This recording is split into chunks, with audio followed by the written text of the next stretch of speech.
안녕하세요. 추리사무소장입니다. 2013년 미국 로스앤젤레스의 오래된 호텔에서 한 여성이 의문의 실종 후 충격적인 모습으로 발견됩니다. 그녀의 이름은 중국계 캐나다인 엘리사 램이었는데요. 엘리사 램은 캐나다 밴쿠버에 거주하던 21살의 대학생이었습니다. SNS를 통해 여행기를 기록하던 그녀는 2013년 1월 미국 서부 지역을 혼자 여행하며 로스앤젤레스에 도착하게 됩니다. 그녀가 숙소로 선택한 곳은 시내 중심에 위치한 세실 호텔이었는데요. 하지만 이 호텔은 결코 평범한 곳이 아니었습니다. 1927년에 지어진 이 호텔은 저렴한 가격 탓에 무수히 많은 사건과 사고의 무대가 되었죠. 연쇄살인범 리차드 라미레즈, 잭 언터웨거가 투숙했으며 여러 건의 자살 및 의문사 사건이 이곳에서 발생했습니다. 엘리사가 세실 호텔에 투숙한 이후 엘리사와 연락이 닿지 않자 엘리사의 부모님은 경찰 당국에 실종 신고를 했고 경찰 수사가 시작됩니다. 엘리사는 1월 31일 호텔 엘리베이터 안에서 마지막으로 목격되었는데요. 공개된 CCTV 속 그녀는 누군가에게 쫓기듯 문 옆에 숨고 혼잣말을 하며 불안한 제스처를 반복합니다. 엘리베이터 문은 이상하게도 닫히지 않고 그녀는 마치 보이지 않는 무언가와 소통하듯 손짓을 합니다. 이후 그녀는 화면에서 사라지고 다시는 호텔 안팎에서 발견되지 않습니다. 그녀는 누구를 피하려 했던 걸까요? 아니면 그저 혼잣말이었을까요? 2월 19일 투숙객들은 샤워할 때 물의 냄새와 색깔, 맛이 이상하다고 호텔 측에 불만을 제기합니다. 관리인은 옥상 물탱크를 점검하게 되고 물탱크 안에서 나체로 떠있는 엘리사의 시신을 발견합니다. 물탱크는 일반적으로 혼자 접근하거나 열기 어려운 구조였고 옥상은 경보장치로 보호되어 있었습니다. 하지만 옥상에서 어떠한 경보도 작동하지 않았는데요. 호텔 측은 이 점에 대해 명확한 설명을 내놓지 못합니다. 엘리사 램의 부검 결과 사망 원인은 익사로 밝혀졌습니다. 외상이나 성폭행 흔적은 없었으며 체내 약물도 그녀가 평소 복용하던 조현병 약이었습니다. 그러나 미스테리는 여전히 남아있습니다.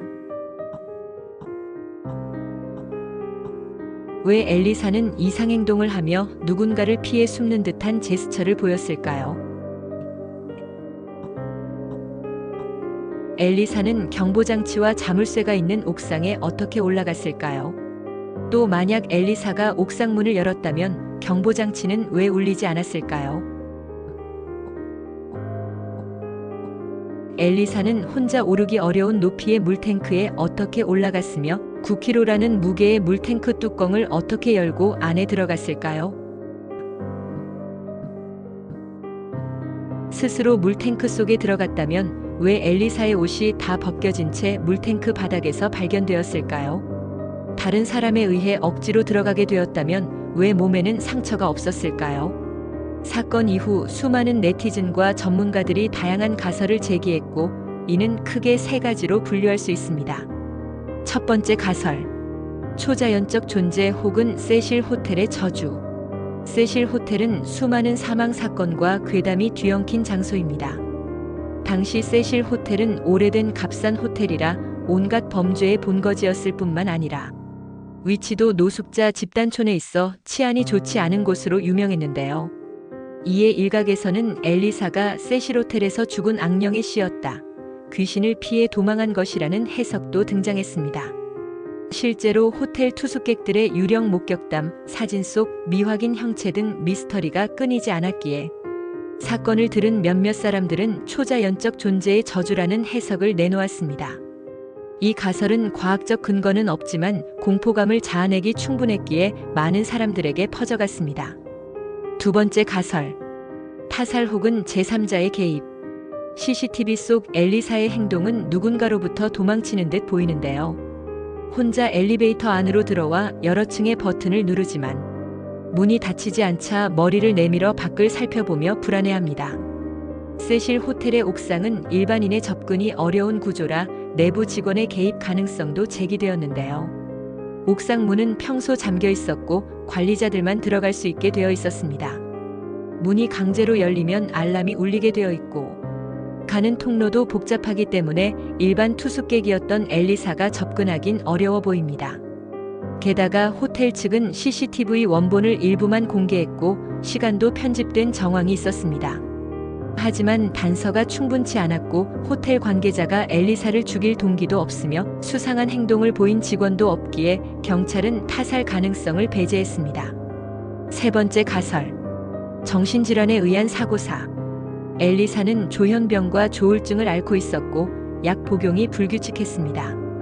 SNS에 자신의 병명을 나열할 정도로 병을 인지하고 있었고 소지품에서 다양한 향정신성 약들이 발견되었습니다.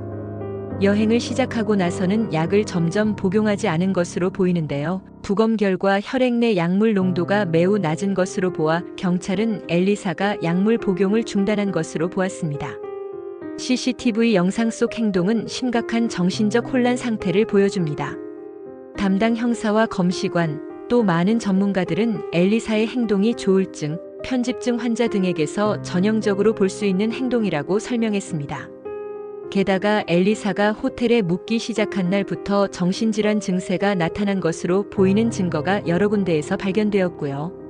의학 전문가들은 그녀의 행동이 편집 증세로 인해 사람들로부터 숨을 장소를 찾다가 물탱크로 피신한 행동이라고 판단했는데요. 편집증, 과대망상으로 생명의 위협을 느낀 엘리사가 물탱크 뚜껑을 열고 들어가 익사한 것으로 보았습니다. 그러나 옥상 진입과 물탱크 진입은 단순한 설명으로는 부족합니다. 엘리사 램 사건은 단순한 사고였을까요? 아니면 누군가의 숨겨진 범죄 혹은 설명할 수 없는 존재의 개입이었을까요? 당신은 어떤 가설이 가장 설득력 있다고 생각하시나요? 댓글로 당신의 추리를 공유해주세요. 지금까지 추리사무소장이었습니다.